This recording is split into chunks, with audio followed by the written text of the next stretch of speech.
የታሪኩ መነሻ ከቺሊ ሀገር እጅግ አስፈሪና ጥብቅ ጥበቃ ከሚደረግበት ከሴንቲያጎ እስር ቤት ነው። የሴንቲያጎ እስር ቤት በታሪክ ውስጥ ከሚገኙት በጣም አደገኛ እስር ቤቶች አንዱ ነበር። ወደዚህ እስር ቤት መግባት ቀላል ቢሆንም ከዚህ በሕይወት አምልጦ መውጣት ግን ፈጽሞ የማይቻል ነገር ነበር።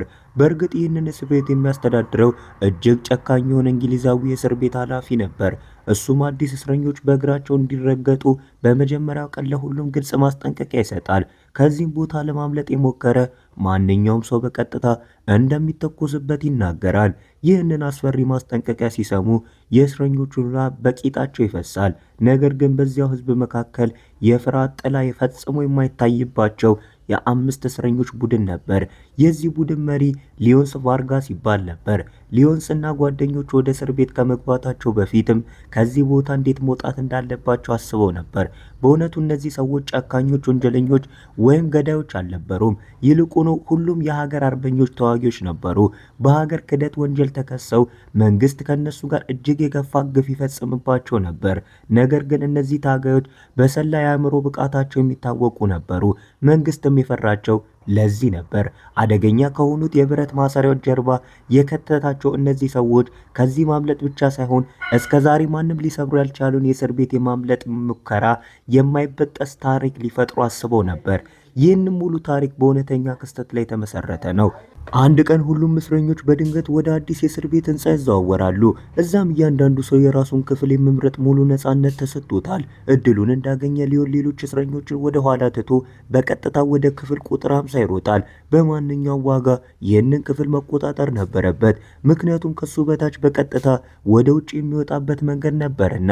ነገር ግን ሊዮን ወደ ክፍል ቁጥር 50 ሲደርስ ተስፋው ከንቱ ይሆናል፣ ምክንያቱም ከሱ በፊት ሌላ ሰው ክፍሉን ይዞበት ነበር። ሆኖም የሊዮን ጓደኞች በዚህ አልተሳሳቱም።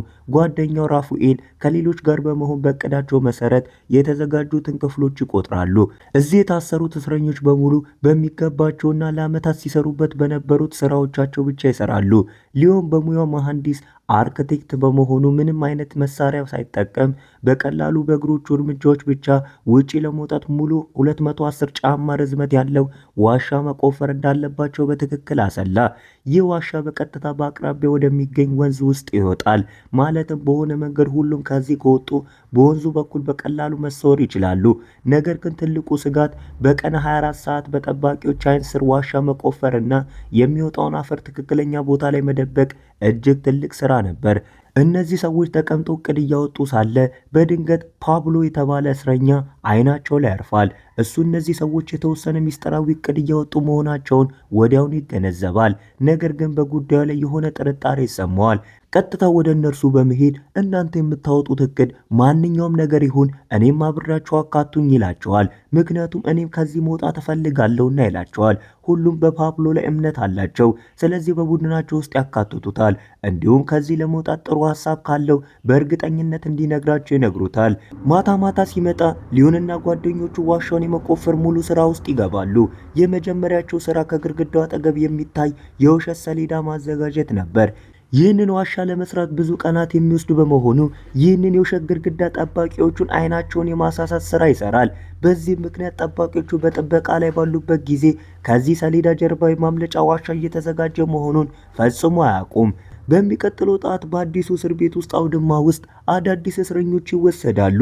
ሁኔታቸውም ከፍተኛ እንግልት እየተደረገባቸው በግልጽ ያሳያል። ይህንን ግፍ ለመገምገምና የእስረኞቹን ሁኔታ ለማወቅ የህግ ጠበቃዋ ፋቢዮላ ፒትክሶ እዛ ትደርሳለች። ነገር ግን ጨካኙ ዋርደን የራሱን ፍላጎት በማሳየት ወደ እስር ቤቱ ውስጥ እንኳን እንዲገቡ ፈጽሞ አይፈቅድላቸውም። በሌላ በኩል የሊዮን ታማኝ ጓደኛ ሁልጊዜ በጊታሩ ላይ እጁን እያያያዝ ነበር።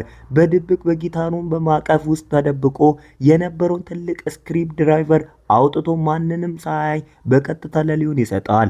መሳሪያው እጁ ላይ እንደገባ ሊዮን አንድ ሰከንድ ሳያባክን ጣሪያውን የመብሳት ስራ ይጀምራል። አጭር ጥረት ካደረገ በኋላ የጣሪያው ነጭ ክፍል ተሰብሮ ቀጥታ ወደ ታች ይወድቃል። ወደ ላይ አጥርቶ ሲመለከቱ እዛ ትልቅ ጉድጓድ ተፈጥሮ ነበር። አሁን ትልቁ ፈተና ጠባቂዎቹ ከማየታቸው በፊት ያንን ጉድጓድ በምን መልኩ መዝጋት እንደሚችሉ ነበር። በዚህ ጊዜ ሊዮን ወዲያውኑ ጓደኛው ራፋኤልን የተወሰኑ እንቁላሎችን እንዲያመጣ ይጠይቀዋል። የእሱ ዘዴ የተሰበሩን የሲሚንቶ ፕላስተር ዱቄት ከእንቁላሉ ጋር በመቀላቀል ጠንካራ የቤት ውስጥ ፕላስተር ማጣበቂያ ማዘጋጀት ነበር። ከዚህ በኋላ የቡድኑ እያንዳንዱ አባል በየራሱ ስራ ይደራጃል። በሌላ በኩል ጊታር በመጫወት የተካነው የሙዚቃኛው ጓደኛው በክፍሉ ውጪ ቆሞ ጠባቂዎችን በንግግርና በሙዚቃ የማዘናገት ኃላፊነትን ይወስዳል። የደህንነት ምልክት እንዳገኘ በጊታሩ ላይ ልዩ የማስጠንቀቂያ ዜማ ይጫወት ይጀምራል። ዜማውን ሲሰሙ ሊዮንና ቡድኑ ጠባቂዎቹ በማንኛውም ሰከንድ ሊገቡ እንደሚችሉ ይገባቸዋል። ፈጣን በሆነ መልኩ ስራቸውን ጨርሰው በተስተካከለው ክፍል ላይ ፖስተር ይለጥፋሉ። በትክክለኛው ሰዓት እንደተለመደው ፍተሻ የሚያደርጉ ጠባቂዎች ወደ ክፍሉ ገቡ። ከወታደሮቹ አንዱ ቀጥታ አይኑ ወደዛ ፖስተር ይሄዳል። ሊነቅሎም ሲቃረብ ድንገት ሌላኛው ጓደኛ ጠርቶት በዚህ መልኩ ከትልቅ አደጋ በጥንቃቄ ተረፉ። ነገር ግን ይህ ገና ማስታወቂያ ብቻ ነበር፣ ምክንያቱም ትክክለኛውና አስቸጋሪው ስራ አሁንም ይቀራል። ከመሬት ወለል ካለው ክፍል ውስጥ የዋሻውን ቆፈራ መጀመር ነበረባቸው። በግድግዳው ላይ ከጠባቂዎቹ እይታ ለመዳን የውሸት የእንጨት ብሎክ ወይም መቆለፊያ ማዘጋጀት እጅግ አስፈላጊ ነገር ነበር። ግድግዳውን የመብሳት ስራ ሊጀምሩ ሲሉ ድንገት የደህንነት ባለስልጣኑ ቀጥታ ወደ ክፍላቸው እያመራ መሆኑን ይናገራል።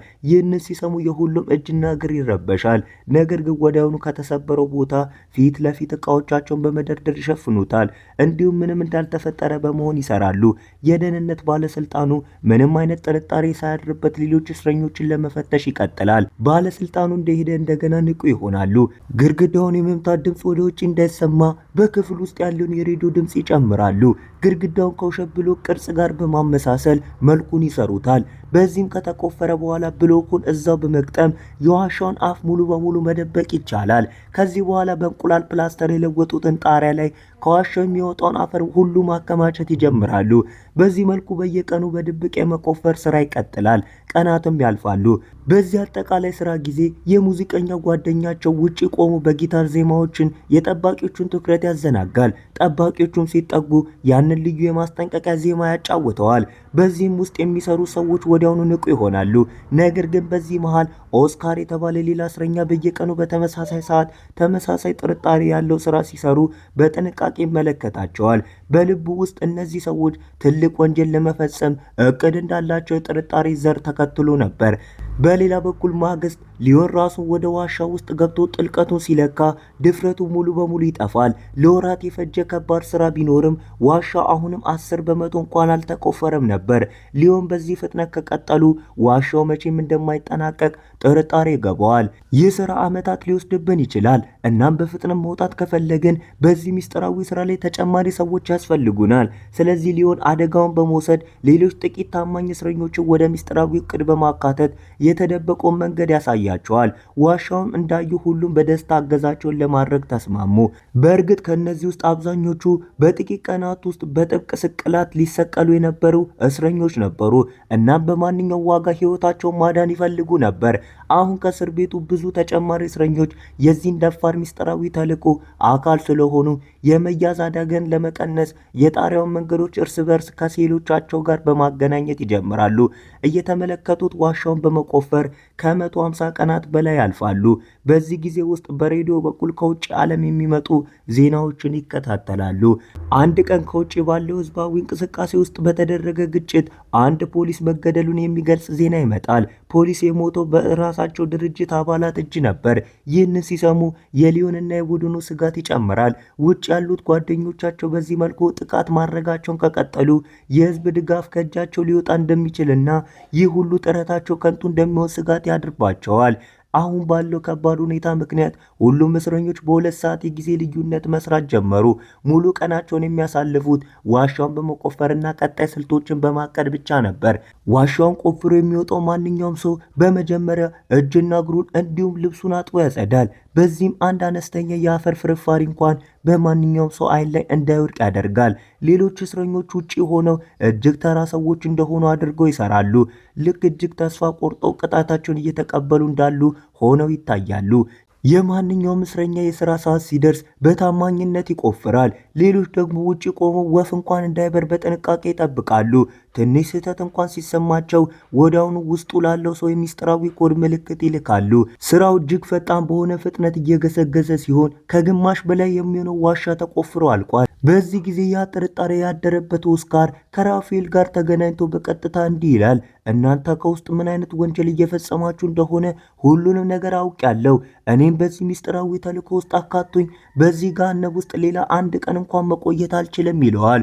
የእሱን ንግግር ሲሰሙና ሚስጥራቸው ይፋ ይሆናል ብለው በመፍራት ሁሉም ኦስካርን ከዚህ ሚስጥራዊ የማምለጫ ተልእኮ ጋር ይቀላቅሉታል። አንድ ቀን ሊዮን ጓደኞቹን ሰብስቦ እንዲህ ሲል ያብራራል።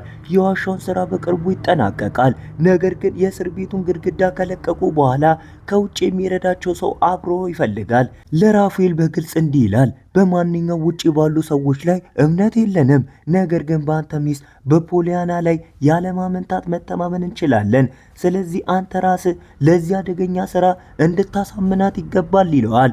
ከጥቂት ቀናት በኋላ በእስር ቤቱ ውስጥ የእስረኞቹ ከዘመዶቻቸው ጋር የሚገናኙበት ቀን ይመጣል። ፖሊያናም ባሏ ራፋኤልን ለመገናኘት ትደርሳለች። በውይይቱ መሃል ራፋኤል ለሚስቱ የእስር ቤቱን የማምለጫ ዋና እቅድ ሙሉ በሙሉ ያስረዳታል።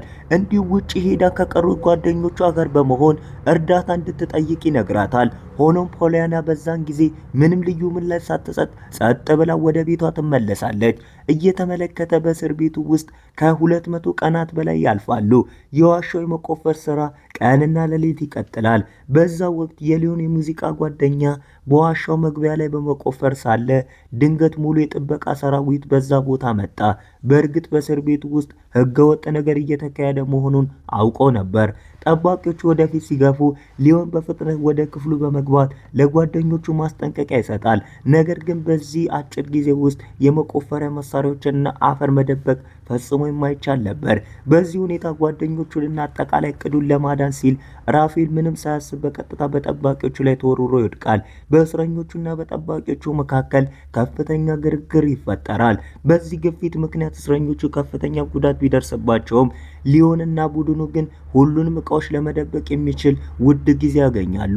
ውጊያው ካበቃ በኋላ ጨካኙ የእስር ቤቱ አስተዳዳሪ አንዳንዴ እንደ ቅጣት ያህል እነዛን እስረኞች ሁሉ በብርቱ ፀሐይ ውስጥ እርቃናቸውን ያስቆማቸዋል። እርግጥ ነው አንዳንዴ እጅግ ቸልተኛና ቀልጣፋ ሰው በመሆኑ በቀን 24 ሰዓት በእስረኞች ላይ ጥብቅ ቁጥጥር ያደርግ ነበር። እንዲሁም እንደዚህ ያሉ ድንገተኛ ፍተሻዎች ሁልጊዜ ያካሄድ ነበር። በሌላ በኩል ፖሊያና ባሏን ለማስለቀቅ በመጠየቅ ራፋኤል ከዚህ ቀደም ቀንና ሌሊት ይሰራበት ወደ ነበረው የፖለቲካ ፓርቲ ጽህፈት ቤት ትሄዳለች። ነገር ግን ምርጫው በሩ ላይ በመሆኑ መሪዎቹ እርዳታ ለማድረግ ፈጽሞ እምቢ አሉ። በቅጣት ታስሮ የነበረውን እስረኛ መርዳት በምርጫ ወቅት ስማቸውን ሊያበላሸው እንደሚችል ፈሩ። ተስፋ የቆረጠችው ፖሊያና በመቀጠል በቤተ ክርስቲያን ውስጥ ፓስተር ወደ ነበረው የራፋኤል አባት ትሄዳለች። ልጇና ጓደኞቹ በእስር ቤት ውስጥ ዋሻ እየቆፈሩ መሆናቸውንና ከውጭ እርዳታ እንደሚያስፈልጋቸው እውነቱን ትነግራቸዋለች። የልጁን ሕይወት ለማዳን ሲል የራፋኤል ፓስተር አባት እና አንዳንድ የቅርብ ጓደኞቹ በዚህ አደገኛ ተልዕኮ ውስጥ እጃቸውን ለማስገባት ተስማሙ። በእስር ቤቱ ውስጥ ለብዙ ቀናት በጨለማ ክፍል ውስጥ ከታሰረ በኋላ ዋርደን አንዳርዴ ለራፋኤል አንድ የምስራች ይነግረዋል። ፍርድ ቤቱ የሞት ቅጣት፣ የስቅላት ቅጣት እንደፈረደበት ያሳውቀዋል። ነገር ግን የስቅላቱን ዜማ ሲሰማ ራፋኤል ፊት ላይ ትንሽ ስንጥቅ እንኳን አይታየም። እሱ ከስቅላት ማዕቀፍ ላይ ከመውጣት በፊት የእስር ቤቱን ግድግዳዎች አልፎ እንደሚሄድ በውስጡ ያውቅ ነበር። ይህንን እውነት በምልክት ለጠበቃው ለፋቢዮላም ጭምር አስረድቶታል። አሁን የዋሻው መቆፈር ከ390 ቀናት በላይ አልፏል። ዋሻው በጣም ረዥምና ጥልቅ ስለነበር በውስጡ ከፍተኛ የኦክሲጅን እጥረት ማጋጠም ጀመረ። በአየር እጥረት ምክንያት በውስጡ የሚቆፈረው እስረኛ በድንገት ራሱን ስቶ ይወድቃል። ከሱ ጀርባ የነበረው ራፋኤል ከፍተኛ ጥረት በማድረግ ጎትቶ ወደ ውጭ ያወጣዋል። ሊዮን ራፋኤልን ወዲያውኑ ለዚህ ችግር መፍትሄ ማግኘት እንዳለባቸው ይነግረዋል። በዚህ ጊዜ ሞተር ካለው ሁክ ከተገነባ እስረኛ ጋር ይገናኛሉ። ራፋኤል በሚል እሱም በቡድን ውስጥ ያካትቱታል። ከዚህ በኋላ በዛ ሞተር ውስጥ ማራገቢያ አየር ማመንጫ በመግጠም እና በፕላስቲክ ቧንቧ አማካኝነት እስከ ተቆፈረበት ጥልቅ ድረስ ንጹህ አየር ማድረስ ይሳካላቸዋል።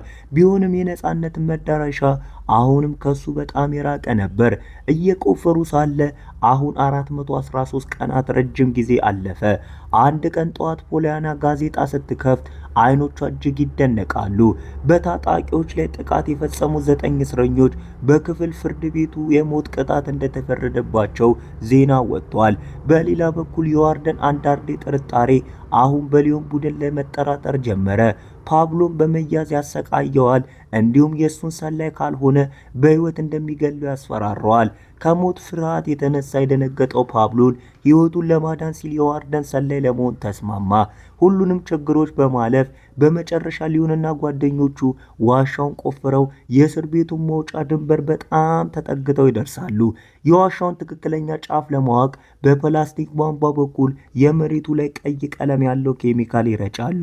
በዚህ ውጭ ያሉት ፖሊያናና ዋሻው እስከዛ መድረሱን የሚያሳይ ምልክት ማግኘት ይችላሉ። በሚቀጥለው ቀን ራፋኤል ፓስተር አባት ሊጎበኘው ወደ እስር ቤቱ ይመጣና ያንን ቀይ ምልክት እንዳገኙት በለሰለሰ ድምፅ ይነግረዋል። ነገር ግን መዳረሻቸው አሁንም 42 ጫማ ይቀረዋል። ይህንን እንደሰማ ሊዮን አንድ ሰከንድ እንኳን ሳያባክን እንደገና የመቆፈር ስራው እንዲጀመር አዘዘ። በእስር ቤቱ ጸጥታ ውስጥ 559 ቀናት አልፈዋል። ድንገት አንድ ቀን ሙሉን እስር ቤት በጠንካራ የምድር መናወጥ ንዝረት ይንቀጠቀጣል። በእድል ታድጎ ማንም እስረኛ ምንም አይነት ጉዳት አልደረሰበትም።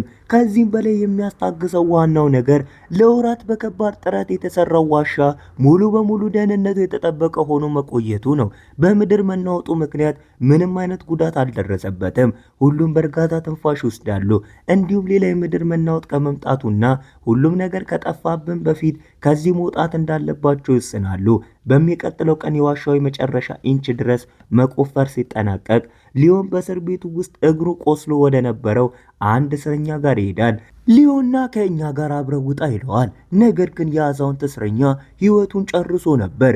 እንዲሁም የአካል ጉዳተኛ በመሆኑ ምክንያት ጠባብ በሆነ ዋሻ ውስጥ መንሸራተት እንደማይችል ያውቅ ነበር። ስለዚህ አብሮ ለመሄድ ፈጽሞ እምቢ ይላል። በመጨረሻም ባለፉት 567 ቀናት ውስጥ ሲጠብቁት የነበረው ያ ታሪካዊ ቀን ደረሰ። በማታው ሰዓት ሁሉም ሌሎች እስረኞች በደስታ ቴሌቪዥን በመመልከት ላይ ተጠምደው በነበሩበት ሰዓት በዋሻው ተልዕኮ ውስጥ የተካተቱት እስረኞች አንድ በአንድ በድብቅ መውጣት ይጀምራሉ። ማንም ሰው በጆሮ እንኳን ሳይሰማ ፍጹም ድብቅ በሆነ መልኩ ይህ ይከናወናል። ካሜራው ወደ ዋሻ ውስጥ ይወስደናል። እዛም 49 እስረኞች አንዱ ከሌላው ኋላ በጀርባው እየተሳቡ ወደፊት ይገፉ ነበር። በጣም ፊት ለፊት ራፋኤል ነበር። እሱም ከዋሻው መግቢያ ላይ ሆኖ ጓደኞቹን አንድ ባንድ ወደ ላይ ጎተታቸው ነበር። በዚህ መሃል በቲቪ ክፍል ተቀምጦ የነበረው ፓብሎን በድንገት የሊዮንን ሙሉ በሙሉ ቡድን ይመለከታል። ከሴሎቹ ውስጥ ሁሉም ጠፍተዋል። የፓብሎን ግንባር በላብ ይወረራል እና ወዲያውኑ ወደ ሊዮን ሴል አቅጣጫ ይሮጣል። እዛም 50ኛው እስረኛ ማለትም ኦስካር ወደ ዋሻው ቀዳዳ ሊገባ ሲል ነበር። ፓብሎን እየጮኸ የደህንነት ጠባቂዎችን መጥራት ይጀምራል። ኦስካር እሱን ለማስቆም ይሞክራል። ነገር ግን ፓብሎን አይስማማም። በመሃላቸው ከፍተኛና ጨካኝ ውጊያ ይፈጠራል። በዚህ ውጊያ ውስጥ ኦስካር ከፍተኛ ጉዳት ደርሶበት ደም ይፈሰዋል። ነገር ግን ሙሉ ኃይሉን በመጠቀም በመጨረሻ ፓብሎን መቶት ራሱን እስኪስት ድረስ ያደቀዋል። በዋሻው በሌላኛው በኩል አንዱ ከሌላ ሁሉም እስረኞች ከእስር ቤቱ ውጪ ደርሰዋል። ውጪ ላይ የሚጠብቃቸው አንድ አውቶቡስ ነበር። እሱም የራፋኤል ሚስት ፖሊያና ራሷን መኪናውን እየነዳች አምጥተው ነበር። ሁሉም እየተጣደፉ ወደ አውቶቡሱ መሳፈር ይጀምራሉ። ነገር ግን በዛን ጊዜ ሁሉም አይኖቻቸው ኦስካርን መፈለግ ይጀምራሉ። እሱ እስካሁን ውጭ አልመጣም ነበር። ጠቅላላው ቡድን ትንፋሹን በመዋጥ የኦስካርን መምጣት መጠባበቅ ይጀምራል። በሌላ በኩል ከባብሎን ጋር በተደረገው ውጊያ ምክንያት እጁ ከፍተኛ ጉዳት ስላጋጠመው ድሃ ኦስካር በዋሻው መግቢያ ላይ ተስፋ ቆርጦ ወድቆ ነበር። እንዲሁም መንቀሳቀስ የማይችልበት ሁኔታ ውስጥ አልነበረም። እስከ መጨረሻው ሰዓት ድረስ ተስፋ በማድረግ የኦስካርን መምጣት ጠበቁ። ነገር ግን በድንገት በጠቅላላው የእስር ቤት አውድማ ውስጥ የማስጠንቀቂያ ደውል ድምፅ ይሰማል። በእርግጥ የእስር ቤቱ ሌሎች እስረኞችም ጭምር በዋሻው ጉዳይ ላይ መረጃ ደርሷቸው ነበር እና በውስጡ ከፍተኛ ሁከት ተፈጥሮ ነበር። ሳይረኑ እንደተሰማ ፖሊያና በከባድ ልብ ያለ ኦስካር መኪናው ወደፊት ማስኬድ ግድ ይላታል። በዚህ መልኩ በዋሻው በኩል የእስረኞቹ ይደፋር ቡድን ከእስር ቤቱ ኋላ በሰላም ውጭ መውጣት ችለዋል። ቢሆንም እንደ ዕድለቢስ እስረኞች በጠባቂዎች እጅ በቦታው ላይ ተይዘዋል።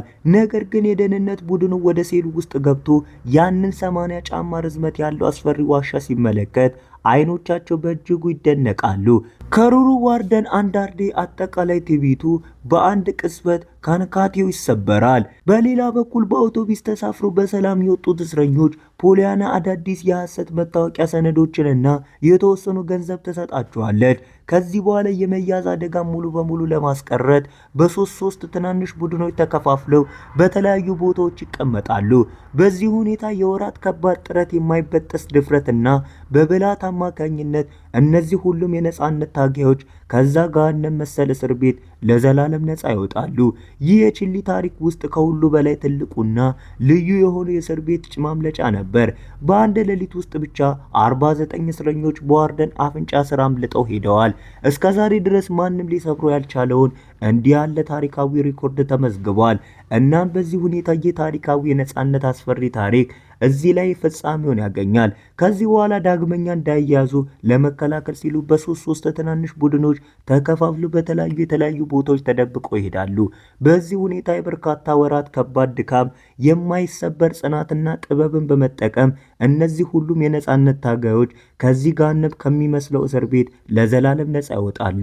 ይህ በቺሊ ሀገር ታሪክ ውስጥ ከሁሉ በላይ ትልቁና እጅግ አስገራሚ የእስር ቤት ማምለጫ ነበር። በአንድ ሌሊት ውስጥ ብቻ 49 እስረኞች በእስር ቤቱ አለቃ አይን ስር አምልጠው ሄደዋል። እስከ ዛሬ ድረስ ማንም ሊሰሩ ያልቻለው እንዲህ ያለ ታሪካዊ ሪከርድ ተመዝግቧል። እናም በዚህ ሁኔታ የታሪካዊ የነጻነት አስደናቂ ታሪክ እዚህ ላይ ፍጻሜውን ያገኛል። ወዳጆቼ የዛሬ ታሪክ ምን ይመስላል? አረ ሰብስክራይብ ማድረግ ትታችኋል። ሰብስክራይብ አድርጉ። ወዳችኋለሁ። ባካችሁ ናታችሁ በእናታችሁ ላቭ ዩ ሶ ማች። በጣም ነው የምወዳችሁ። ሰብስክራይብ ማድረግ ግን አይረሳ። ላቭ ዩ በጣም ወዳችኋለሁ።